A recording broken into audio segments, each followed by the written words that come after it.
প্রিয় শিক্ষার্থী, ইতিমধ্যে তোমরা জানো একাদশ শ্রেণীতে ভর্তির আবেদন প্রক্রিয়া অনলাইনে কিন্তু শুরু হয়ে গিয়েছে।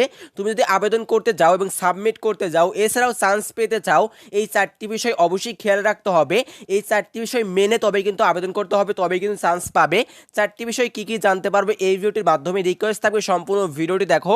তুমি দেখার পাশাপাশি অবশ্যই ভিডিওটি শেয়ার করে দেবে, যেন অন্যরাও দেখে উপকৃত হতে পারে, তারাও যেন জানতে পারে এই চারটি বিষয়। আর আমাদের এরকম যে কোনো আপডেট পাওয়ার জন্য সবার আগে আমাদের চ্যানেলটি সাবস্ক্রাইব করে রাখো।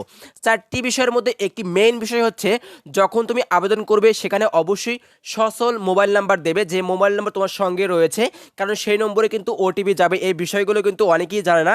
আর 2 নম্বর হচ্ছে, প্রতিদিন কিন্তু রাত 10টা থেকে 1টা পর্যন্ত ওয়েবসাইট কিন্তু বন্ধ থাকে, অর্থাৎ সেখানে কাজ করা হয়। এই টাইমের মধ্যে তোমরা কিন্তু আবেদন করতে পারবে না। তোমরা যদি আবেদন করতে চাও অবশ্যই সকাল 10টা থেকে ট্রাই করবে এবং সবার আগে কিন্তু আবেদন করতে পারবে। আর আরেকটা বিষয় হচ্ছে, আবেদন করার লাস্ট তারিখ কিন্তু দেওয়া হয়েছে 11 তারিখ। তোমরা অবশ্যই 11 তারিখের ভেতর আবেদন করবে, কারণ এখন পর্যন্ত কিন্তু ওয়েবসাইট ভালোভাবে কাজ করছে। কিছুদিন পর দেখা যাবে ওয়েবসাইট কিন্তু ব্যস্ত হয়ে যাবে, তখন কিন্তু আবেদন করতে পারবে না। লেটেস্ট আপডেট, পরবর্তী আপডেট পাওয়ার জন্য আমাদের সঙ্গেই থাকবে। দেখা হবে অবশ্যই তোমাদের নিত্য নতুন আপডেট নিয়ে। আজকের মতো এখানেই শেষ। ভিডিওটি অবশ্যই শেয়ার করবে।